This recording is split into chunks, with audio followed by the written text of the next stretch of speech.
You know, old school is hard to beat.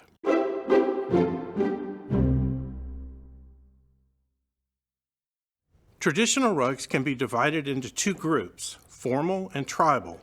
Formal rugs tend to be more complex floral designs. Tribal rugs are more open and geometric.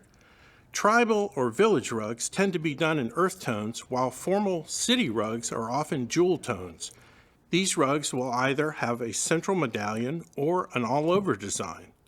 These rugs are very versatile. A classic geometric village rug can be used in both a casual or formal room, but formal rugs work best in formal decors.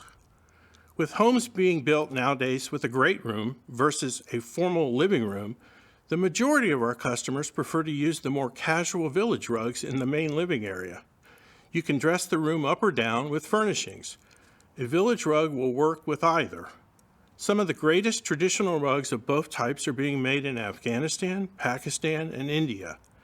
These beautiful new antique reproductions are inspired by spectacular real antique Persian rugs.